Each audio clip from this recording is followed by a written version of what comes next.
Digital India act जो bill है वो आईटी मिनिस्टर राज्य मंत्री चंद्रशेखर लेकर के आए थे। कई बार क्या होता है ना कि आपकी चीजें सही नहीं होती है तो आपको फिर सजा भी मिल जाती है। वो चुनाव हार गए। लोकसभा का चुनाव उन्होंने तिरुवनंतपुरम से शशि थरूर के खिलाफ लड़ा था और वहां पर वो चुनाव हार गया। तो वो तो अब रहे नहीं, दूसरे उनकी जगह पर आ गए। लेकिन सरकार की मंशा है कि डिजिटल एक्ट इंडिया एक्ट, अब ये डिजिटल इंडिया एक्ट कुछ नहीं है। ये डिजिटल इंडिया एक्ट ये कहा जा रहा है कि भाई ये सीधे सीधे हम जैसे जो यूट्यूबर हैं, जो स्वतंत्र रूप से, आजाद रूप से अपनी आवाज उठा रहे हैं, जो यहाँ पर मुझे बोलना है, जो पब्लिक इंटरेस्ट में है, जो मुझे लगता है कि मुझे बोलना चाहिए पब्लिक इंटरेस्ट में, देश के इंटरेस्ट में, जो मैं बोल सकता हूं वो मैं बोल देता हूं। यहाँ पर कोई जो है वो बंदिश नहीं होती है। लेकिन ये डिजिटल इंडिया एक्ट अगर ये हो जाता है तो फिर आप ये मान करके चलिए कि इससे सरकार वैसे इसके जरिए कह तो ये रही है कि हम एआई तकनीकी का दुरुपयोग करते हैं बहुत सारे लोग, उसके ऊपर रोक लगाएंगे और तरीके की रोक लगाएंगे।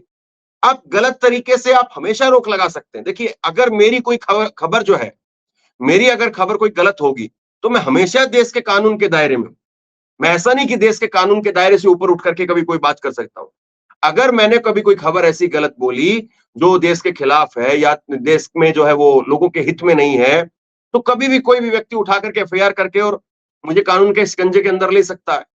इसमें कोई दो राय नहीं है। हर व्यक्ति जो है वो हमेशा कानून से तो बंधा हुआ है ही ना, लेकिन उसके ऊपर एक अलग से कानून थोप दिया जाए, उसके ऊपर अलग से एक कानून जो है वो लगा दिया जाए, तो फिर समस्या खड़ी हो जाए। तो समस्या खड़ी हो जाएगी कि आपको जबरदस्ती जो है वो हर चीज के एक वो बना दिए जाए कि रूल रेगुलेशन कि नहीं नहीं आप इससे ज्यादा नहीं कर पाएंगे, आप इससे ज्यादा नहीं बोल पाएंगे, इससे ज्यादा आप नहीं चल पाएंगे। तो फिर आप बताइए कि फिर मतलब हर चीज सरकार से पूछ करके करनी पड़े और हर चीज सरकार के दिशा निर्देश अनुसार करनी पड़े, तो फिर बड़ी मुश्किल खड़ी हो जाएगी भाई। इसमें लगभग बताया जा रहा है कि हो सकता है कि 10 साल की सजा का भी प्रावधान किया जा सकता है। तो इससे तो और भी ज्यादा दिक्कतें होंगी। अब बताइए ये जो सीधी बात है, देखिए सुप्रीम कोर्ट में भी एक बार ईडी के खिलाफ मामला गया, सुप्रीम कोर्ट में ईडी के खिलाफ मामला गया और ये विपक्ष के नेता लेकर के गए थे। उन्होंने कहा कि भाई आप ऐसा करिए कि जो विपक्ष के नेताओं के ऊपर ईडी का जो शिकंजा कसता है या ईडी की रेड पड़ती है उसके लिए कुछ गाइडलाइन बना दीजिए। तो सुप्रीम कोर्ट ने कहा कि भाई हम नेताओं के लिए ईडी की कोई गाइडलाइन बनाए, ऐसा हम निर्देश कोई नहीं दे सकते हैं कि सारे नेताओं को छूट दे दी जाए, ऐसा कोई निर्देश हम नहीं दे सकते हैं। हाँ, किसी पर्टिकुलर नेता को कोई दिक्कत है, पर्टिकुलर केस में अगर आपको लगता है कि आपके साथ में कोई यहाँ पर अत्याचार किया जा रहा है या आपके ऊपर कोई गलत तरीके की बंदिशें लगाई जा रही है, तो आप सुप्रीम कोर्ट आ जाइए, आपके लिए दरवाजे हमेशा खुले हैं।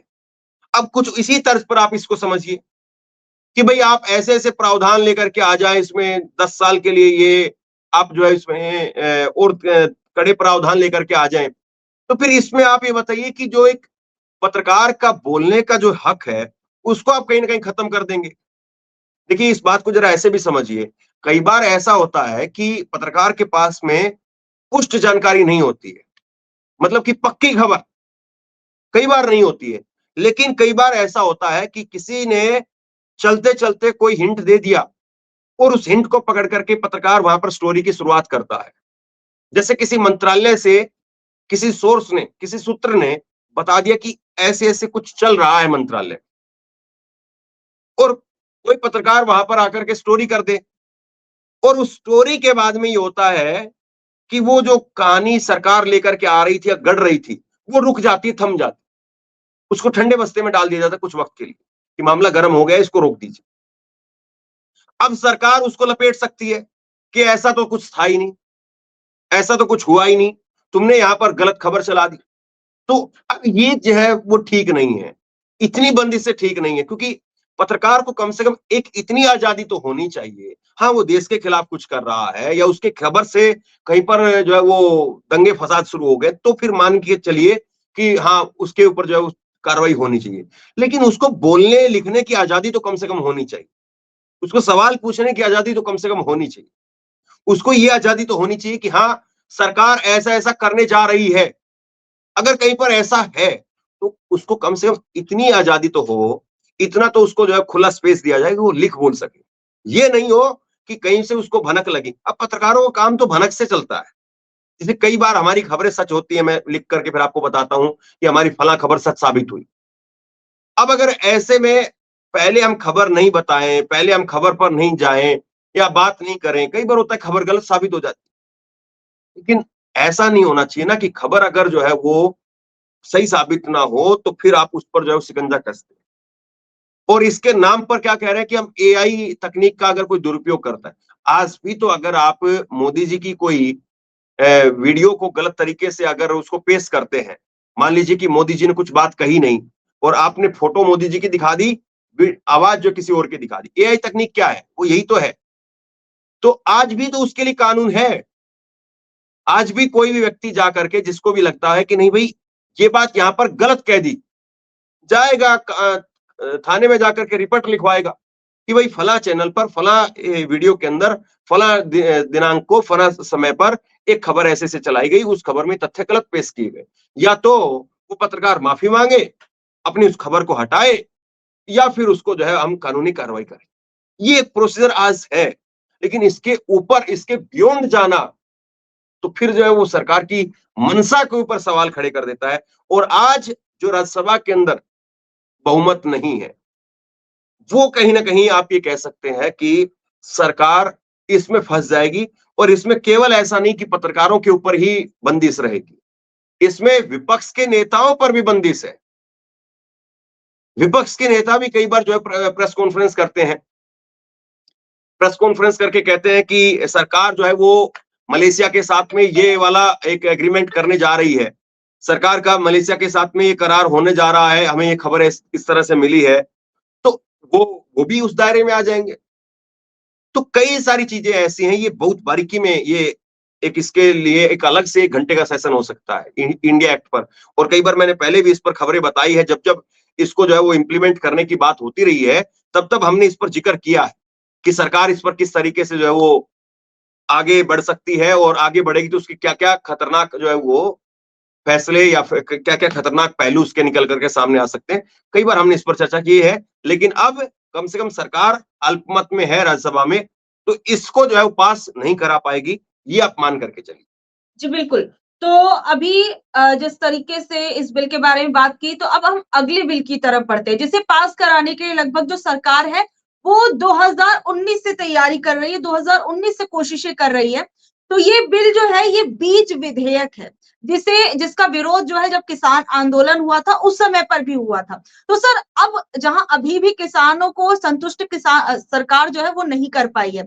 अभी भी बार-बार हम देख रहे हैं किसान दिल्ली आने पर अड़े हुए हैं। इस बीच में ये बीज विधेयक जो है संसद के अंदर पास करवा पाना कितना ज्यादा मुश्किल हो जाएगा सरकार के लिए, कितनी बड़ी आफत इस बार और ज्यादा बन सकती है, वो जरा समझाइए। देखिए, सबसे बड़ी बात ये है कि ये जो बीज विधेयक है, इसमें क्या है, मेन जो फोकस है वो ये है कि आप जो बीज बनाने वाली कंपनियां हैं, उनके ऊपर जो है वो आप अंकुश लगाएंगे। आप जो है वो 2019 में भी ये सरकार इसको लाना चाहती थी, उससे भी जो है प्रयास कर रही थी सरकार इसको लाने के लिए, और तब भी जो है इस बिल का विरोध हुआ था। दरअसल क्या होता है, आप इस बात को समझिए कि सरकार जो बीज बनाने वाली जो कंपनियां हैं, या छोटे जो किसान हैं, अब आप देखेंगे धान की जो फसल होती है, अब जो लोग धान की काम करते हैं, जो धान का जो फसल करते हैं उनको पता होगा। धान की फसल जो है वो हम कई बार ये देखते हैं कि छोटे किसान अपने खेतों में जो है वो धान की फसल को तैयार कर लेते हैं, और उसके बाद में धान की जो प्योद होती है उनको बेचने का काम करते हैं। और धान की जो प्योद होती है, जिसमें किलो के हिसाब से भी बिक्री होती है, या खेत के हिसाब से भी, या कि इतने एकड़ के लिए बीज चाहिए तो इतना रुपए का बीज अलग अलग जगह पर रहता है। अब उसमें अगर कहीं पर बीज वो जिस दावे के साथ में बेचा जाता है, तो वो अगर सही नहीं मिलता था तो पहले उसमें जुर्माना था 5,000 रुपए का। अब 5,000 से बढ़ा करके सीधा उसको 5 लाख रुपए करने का जो है प्रावधान है। अब इतनी तो किसी की लागत तक नहीं होती है, ये जो मुनाफा तक नहीं होता है।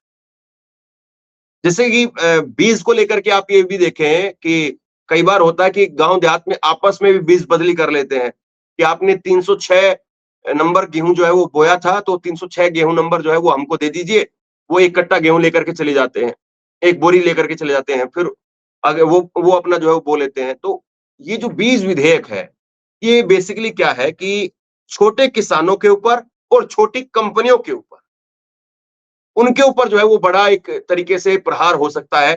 छोटे किसान और छोटी कंपनियां वो इसको लेकर के कहीं ना कहीं जो है वो खतरे में आ सकती है, क्योंकि उनके ऊपर जो जुर्माने का जो प्रावधान है वो 5 लाख रुपए है।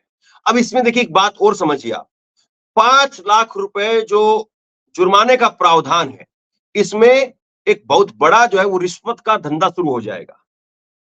गांव देहात के लोग वैसे भी बेचारे कम पड़े हुए होते हैं, किसान वैसे भी बेचारा कम पड़ा हुआ होता है।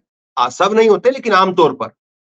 अब वैसे में कोई भी टीम बन करके जाएगी कि तुम्हारा ये इसका गुणवत्ता ठीक नहीं है, ये इसका ठीक नहीं है, ये इसका ठीक नहीं है, हम वहां फला अधिकारी से आए हैं, 5 लाख रुपए जो है वो तुम पर जो वो लगेगा। वो आदमी फटाक से 5 लाख से बचने के लिए आपको जो है वो 1 लाख 2 लाख रुपए देने के लिए तैयार हो जाएगा। जो छोटी कंपनी रहेगी या छोटा जो है वो किसान रहेगा, वो देने के लिए तैयार हो जाएगा।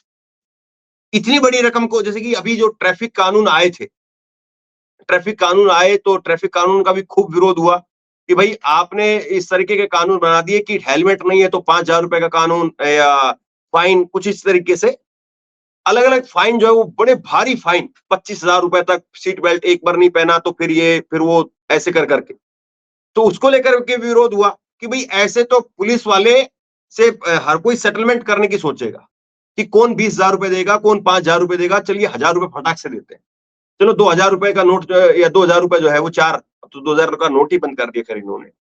तो 2,000 के 4 नोट बना करके बत्ती और पुलिस वाले के हाथ में पकड़ा देते हैं। तो ये जो चीजें थी, उससे कहीं ना कहीं ये सवाल उठे कि भाई ऐसे तो जो सरकारी तंत्र है उसमें करप्शन बेहताशा बढ़ जाएगा। ये बातें थी। लेकिन अब जो है जिस तरीके से सरकार इसको लाने की सोच रही थी, तो ये मामला भी सीधे तौर पर ठंडे बस्ते में चला गया, क्योंकि इस मामले पर विपक्ष सरकार के साथ में नहीं, और विपक्ष सरकार का विरोध करेगा, सरकार के पास में अपने नंबर है नहीं, तो फिर टाटा बाय बाय, खत्म। जी, तो अभी ये किसान उसके साथ में जी उसके बाद देखिए जैसे कि अब बात की हमने जो ये बिल है इसके बारे में बात की। अब जो अगला बिल है वो है बिजली बिल को लेकर। जिस तरीके से आप लोग अपने मोबाइल के नेटवर्क्स चुनते हैं कि हम वोडाफ़ोन का इस्तेमाल करेंगे, हम एयरटेल का इस्तेमाल करेंगे या फिर किसी अन्य कंपनी का, हमारे पास वो ऑप्शन होता है। ठीक उसी तरीके का ऑप्शन जो है वो बिजली कंपनियों को चुनने के लिए सरकार लाना चाहती है, ताकि अलग-अलग उसकी कंपनियाँ रहें। तो इसमें विपक्ष सर इल्ज़ाम लगा रहा है कि अगर ऐसा होता है कि हम कौन से बिजली की कंपनी से हम बिजली लेना चाहते हैं, अगर ऐसा हो जाता है तो पूरा का पूरा इस चीज़ को भी सरकार प्राइवेट प्राइवेट कर देगी और प्राइवेटाइज़ेशन का एक बड़ा खतरा जो है वो आ जाएगा। क्या कहेंगे? देखिए, कई बार स्कीम इतनी शानदार तरीके से गढ़ी जाती है, स्कीम बनाने वाले जो है वो जाहिर तौर पर बढ़िया डिजाइनर होते हैं, वो अच्छे शब्दों को लेकर के आते हैं, अच्छे तरीके से उस स्कीम को बनाते हैं। तो स्कीम सुनने में कई बार जो है बड़ा शानदार तरीके से लोगों को लगती है कि वाह!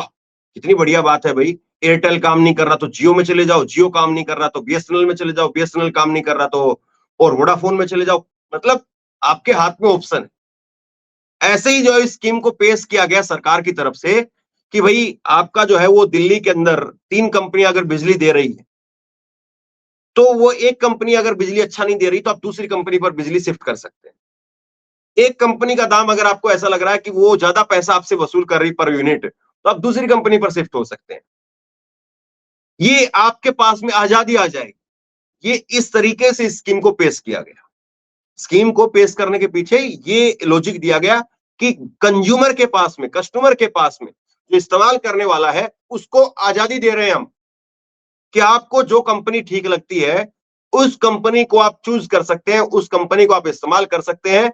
आपको जैसे आप कोई रिचार्ज करवाते हैं 199 रुपए का, तो 199 का आप एयरटेल का करवा लीजिए, उसमें क्या बेनिफिट है, उसमें वो कोई 50 दिन दे रहा है या 30 दिन दे रहा है, वो आप देख लीजिए।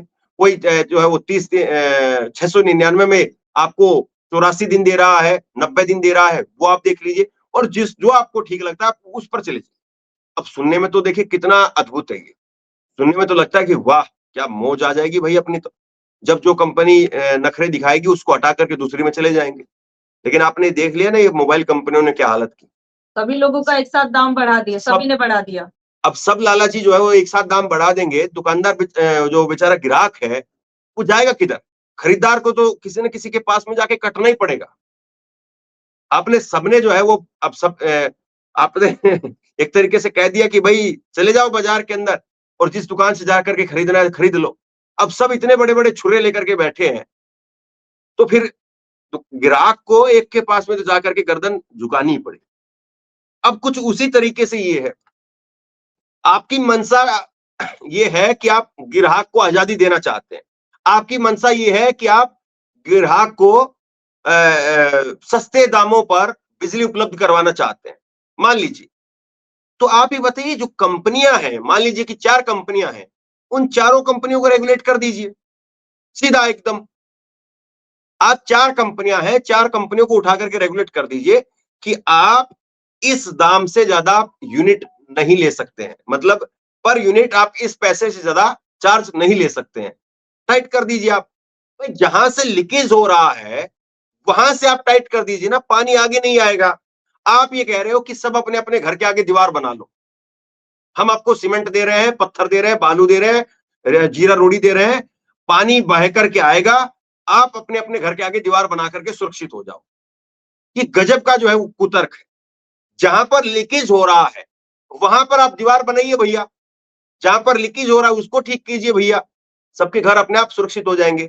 आप कंज्यूमर को ये कह रहे हैं, आप कस्टमर को कह रहे हैं कि आपको आजादी दी जा रही है, एयरटेल चुनिए, वोडाफोन चुनिए। आप एयरटेल वोडाफोन को ये क्यों नहीं कह देते हैं कि आपको एक तय रकम जो है वो लेनी पड़ेगी, आप इससे ज्यादा पैसा नहीं ले सकते। अब कल को जाकर के अगर ये 1000 रुपए कर देंगे एयरटेल वाले, जियो वाले, तो आपको 1000 रुपए में करवाना पड़ेगा, क्योंकि सरकार तो हाथ खड़े कर रही है, भाई हमारा तो है ही नहीं कुछ, ये तो प्राइवेट है।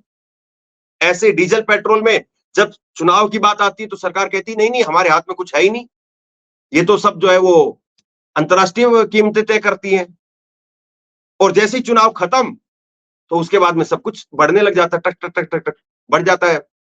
चुनाव के समय पर सब कुछ जो है वो थम जाता है। 1.5 महीना चुनाव चलता है, 2 महीना चुनाव चलता है, चुनाव के समय पर सब रुका जाता है। तो यही चीज जो है वो बिजली बिल में भी है। बिजली बिल में देखिए एक बात और समझिए, ये क्यों मंशा है आपकी कि छोटा आदमी है तो चोर है? अब बताइए जरा इस बात, छोटे आदमी को आप चोर क्यों समझते हैं? पहले लोगों के घरों में मीटर होते थे, अब गांव में आप जाइए तो लोगों के घरों के बाहर मीटर, और लोगों के घरों के बाहर मीटर से भी अब आपने ये कर दिया कि खंबे के ऊपर ही मीटर रहेगा। आप छोटे आदमी को ये सोचते हैं गांव देहात का आदमी है, उसके पास पैसा नहीं तो चोरी करेगा वो, इसलिए मीटर जो है वो आपने वहां लगवा दिया। और जो बड़ी बड़ी फैक्ट्रियां हैं, बड़ी बड़ी फैक्ट्रियां हैं, वो पानी अपने हिसाब से इस्तेमाल करती हैं, हालांकि उनका एक लिमिट रहता है कि आप इससे ज्यादा पानी जमीन से निकाल नहीं सकते हैं। कंपनियों के लिए, बड़ी बड़ी कंपनियों के लिए हर चीज के रूल रेगुलेशन बने होते हैं कि आप जमीन से बोरवेल करके पानी एक हद तक ही निकाल सकते हैं। ऐसा नहीं कि आप जो है वो एक, जैसे मैंने मोनोपोली की बात आपके लिए बताई थी, वही उसी तर्ज पर आप जमीन से पानी निकालना है या फैक्ट्री के अंदर बिजली इस्तेमाल करनी है तो वो आप एक तय सीमा तक ही खर्च कर सकते हैं, उससे ज्यादा नहीं। ये नहीं कि भाई हम तो पैसा दे रहे हैं हमको दीजिए। और अक्सर यही होता है, गांवों के अंदर पता चलता है कि गर्मी के दिनों में 2-2 दिन तक, 3-3 दिन तक बिजली नहीं आती है, या एक दिन में 2 या 3 घंटे बिजली आ रही है। और बाद बगल की जो फैक्ट्री होगी, बगल की फैक्ट्री को आप पूरी बिजली सप्लाई करते हैं, बगल की फैक्ट्री के अंदर 24 घंटे बिजली जा रही है।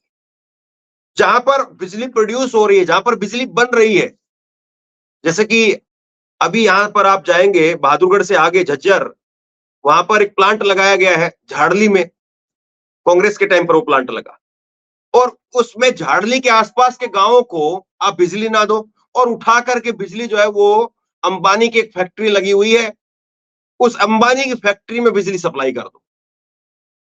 तो आप जहां पर अंकुश लगाने की बात है वो अंकुश आप वहां पर नहीं लगाते हैं, और आप छोटे आदमी पर ये कह देते हैं नहीं भाई आपका मीटर तो आपके घर में नहीं लगेगा, आपका मीटर आपके खंबे पर लगेगा। मतलब आप छोटे आदमी को चोर की नजर से देखते हो और बड़े आदमी को रूल रेगुलेशन से ऊपर भी, रूल रेगुलेशन से ऊपर जो है जाकर के कि वो कितना प्रदूषण कर रहे हैं। अब जैसे प्रदूषण वाली बात है, दिल्ली के अंदर हम देखते हैं कि हर साल जो है वो रोक लग जाती कुछ समय के लिए। अब जो बड़ी-बड़ी फैक्ट्रियां हैं, जो दिल्ली के आसपास की हैं, उनके ऊपर रोक नहीं लगती है, जो लगातार अपना जो वहां पर प्रदूषण कर रही है। और यहाँ पर अगर आप कोई मकान बना रहे हैं, कुछ और बना रहे हैं, तो आप मकान काम रोकिए। आपको वहां पर काम को रोकना पड़ेगा। आप जो है वो गाड़ी ओड इवन करनी पड़ती है। अब 2-2 गाड़ियां थोड़ी ना सबके पास। ओड इवन करो और मान लीजिए किसी के पास में 2 गाड़ियां भी है तो दोनों की गाड़ियां ओड है मान लीजिए। तो कैसे लेकर के जाएंगे भाई? तो ये सब चीजें छोटे आदमियों के लिए सरकारें जब खड़ी करती हैं, तो लोगों की समस्याएं जो बढ़ जाती हैं। लेकिन अब कम से कम ये जो 3-4 बिल जिनकी चर्चा हमने की और जिन पर एक तरीके से जो चिंताएं हो सकती हैं, वो सब आपके सामने रखा। ये अब सरकार कम से कम नहीं कर पाएगी क्योंकि राज्यसभा में, राज्यसभा के अंदर अब सरकार को बहुमत नहीं, सरकार को बहुमत नहीं है, इसलिए चीजें नहीं हो पाएंगी। अब देखने वाली बात यह है कि आगे आने वाले चुनाव में, जैसे हरियाणा है, हरियाणा के विधानसभा चुनाव में अगर बीजेपी को तगड़ा झटका लगता है, मान लीजिए कि अगर बीजेपी की 10-15 सीटें ही आ पाती हैं, 20 सीटें आ पाती हैं, तो फिर वहां पर भी संख्या घट जाएगी। महाराष्ट्र में अगर सीटें कम आती है तो वहां पर संख्या घट जाएगी। यानी 2 साल के लिए तो चलिए बीजेपी के पास में नंबर रहेंगे, लेकिन अगर आने वाले राज्यों के चुनाव में बीजेपी को और झटका लगता रहा, तो बीजेपी की जो संख्या है वो और गिरती चली जाएगी। क्योंकि राज्यसभा के अंदर सांसदों की संख्या विधानसभा से तय होती है और अब बीजेपी का जो डाउनफॉल है वो लोकसभा से तो साफ दिख रहा है, राज्यसभा माफ कीजिए विधानसभाओं में भी अब सीधे तौर पर दिखेगा। बहुत हद तक उम्मीदें हैं कि 4 के 4 राज्य बीजेपी हार जाए, जम्मू कश्मीर भी, झारखंड भी, महाराष्ट्र भी और झारखंड, तो चारों राज्य में बीजेपी, हरियाणा बीजेपी हार जाएगी, तो फिर उसके बाद में जो बीजेपी का नंबर है वो और कम हो जाएगा और राज्यसभा में बीजेपी और फंस जाएगी। ये आप सीधे तौर पर मान करके चलिए। जी बिल्कुल। तो देखिए जिस तरीके से अब राज्यसभा के अंदर बीजेपी का संख्या बल कम हो चुका है और बजट सत्र जो है वो शुरू होने वाला है। सवाल ये है कि क्या इन बिलों को इसी सत्र के अंदर बीजेपी लेकर आएगी या थोड़ा और इंतजार करेगी और करवाएगी। बहरहाल आप लोग इस खबर के बारे में क्या कुछ कहते हैं, अपनी राय नीचे दिए कमेंट बॉक्स में जरूर बताइए। इसी के साथ इस खबर को शेयर कीजिए और ऑनलाइन न्यूज इंडिया को लाइक करिए, शेयर करिए, सब्सक्राइब करिए। धन्यवाद। धन्यवाद।